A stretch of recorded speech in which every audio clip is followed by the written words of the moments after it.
Shalom, selamat malam untuk kita semua umat-umat Tuhan yang terkasih dan yang diberkati oleh Tuhan.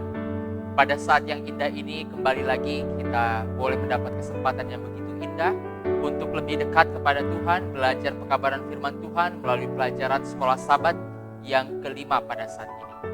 Oleh sebab itu, marilah kita buka pelajaran sekolah Sabat kita, dan di sana sebagai judul garis besarnya adalah Yesus sebagai Guru Agung.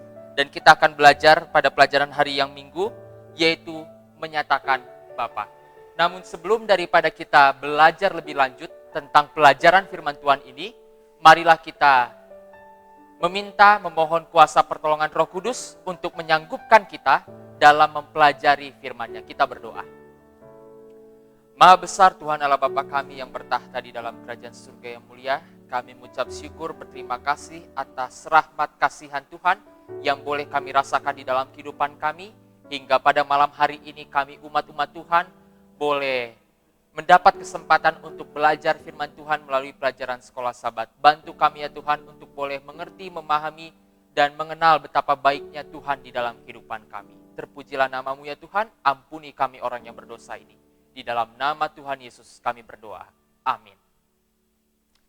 Umat Tuhan yang terkasih, pada pelajaran yang kelima ini kita boleh melihat judulnya adalah Yesus sebagai Guru Agung.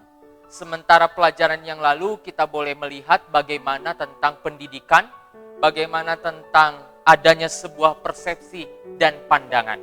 Dan kali ini kita akan berfokus pada satu tokoh, yaitu inti daripada pelajaran ini, Yesus sebagai Guru yang Agung. Ayat hafalannya terdapat di dalam 2 Korintus 4, ayat yang ke-6, saya akan bacakan. Sebab Allah yang telah berfirman, dari dalam gelap akan terbit terang. Ia juga yang membuat terangnya bercahaya di dalam hati kita, supaya kita beroleh terang dari pengetahuan tentang kemuliaan Allah yang tampak pada wajah Kristus. Sebuah kisah yang pernah terjadi di atas dunia ini, yang menceritakan seorang tokoh yang bernama Billy Graham. Satu ketika, Billy Graham dia berkunjung ke satu tempat, ke satu rumah sakit lapangan yang ada di tempat itu.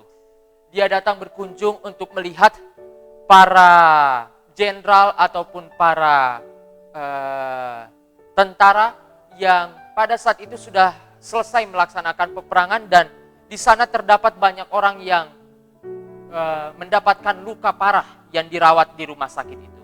Singkat cerita, Billy Graham dia melihat seorang pemuda yang masih muda, seorang serdadu di rumah sakit. Dia terbaring, prajurit muda ini, dengan sangat rusak sekali badannya. Dia tidak bisa melakukan apa-apa, dia hanya terbalik, bahkan tertelungkup karena semua badannya sudah melepuh dan hancur. Oleh sebab itu, datanglah seorang dokter, dia datang mengunjungi Billy Graham ini, dan dia katakan bahwa prajurit muda itu tentunya tidak akan sembuh dan tidak akan bisa kembali seperti sedia kalanya. Singkat cerita, ada seorang jenderal yang masuk ke ruangan tersebut. Dia mengajukan sebuah pertanyaan kepada seorang prajurit muda yang pada saat itu sedang terbaling, tertelungkup itu.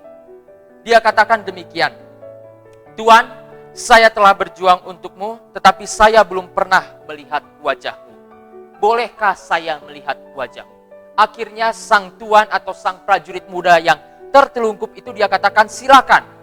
Dan akhirnya jenderal itu dia masuk ke bagian bawah, dia lihat dari bawah, dia pandang sosok daripada prajurit muda yang celaka itu. Lalu Billy Graham dia melihat dari kejauhan, tampak setetes air mata tercurah dari prajurit muda yang terbaring dengan kondisi mengenaskan kepada sang jenderal yang ingin melihat kondisi prajurit muda itu. Umat Tuhan yang terkasih, kisah ini jugalah yang terjadi di dalam kehidupan kita.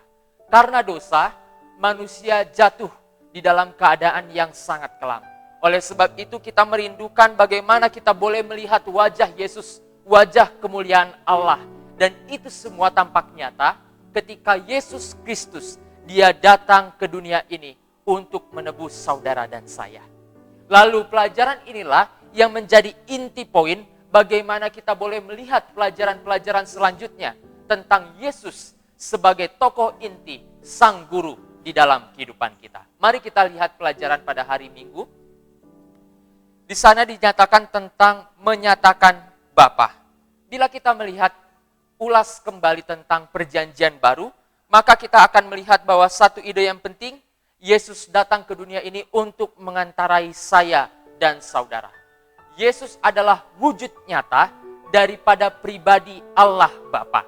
Oleh sebab itu umat Tuhan yang terkasih, sebagai manusia yang berdosa, kita tidak dapat menahan akses penuh kepada kemuliaan Allah. Ada sebuah kerinduan tentunya apabila ketika kita dibatasi antara pribadi kita dengan Tuhan karena adanya dosa. Ada sebuah kerinduan di mana kita ingin melihat Allah. Tetapi karena dosa, tentunya saya dan saudara-saudari semua kita tidak bisa mendapat akses itu. Sebab kita adalah manusia yang berdosa. Bila kita bertemu dengan Allah secara langsung bertatap muka, maka cahaya kemuliaannya akan menghanguskan kita, orang yang berdosa ini. Itu sebabnya kita bersyukur, berterima kasih, melalui pelajaran Alkitab, melalui kebenaran firman Tuhan, kita boleh melihat bahwa ada satu oknum yang telah datang ke dunia ini, mengantarai kita, menebus kita, bahkan menyelamatkan kita dari dosa, yaitu Yesus Kristus. Dia sudah mengorbankan dirinya, dan dia adalah gambar wujud Allah, yaitu karakter. Dialah stempel yang sesungguhnya dari keberadaan Allah. Dan sesungguhnya karakter Allah Bapa itu semua terpancar secara utuh di dalam pribadi Yesus Kristus. Bila kita ulas kembali tentang kisah nabi-nabi perjanjian lama ataupun rasul, itu semua adalah menyatakan tentang karakter Yesus Kristus. Tetapi Yesus Kristus sesungguhnya adalah gambaran sepenuhnya dari karakter Allah Bapa. Umat Tuhan yang terkasih, sebelum kita menutup pelajaran ini, ada sebuah kilas balik tentang kisah Paulus dan rekan kerjanya yang mereka berupaya untuk merefleksikan pelayanan ajaran Yesus tentang Bapa. Dan sesungguhnya semua itu terdapat di dalam pribadi Yesus Kristus.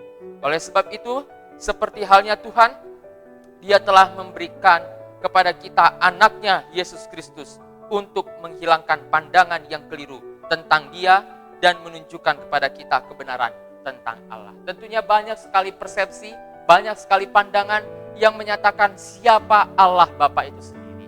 Tapi kita belum bisa dan tidak bisa memahami sepenuhnya, dan kita boleh melihat secara langsung bahwa itu semua terpancar sepenuhnya melalui karakter kehidupan Yesus Kristus. Inilah pelajaran kita pada saat ini, bagaimana kita boleh melihat Yesus Kristus adalah Sang Gembala kita. Dia adalah Guru Agung di dalam kehidupan kita. Inilah yang boleh menjadi pelajaran kita pada malam hari ini. Terima kasih, Tuhan Yesus memberkati kita semuanya. Amin.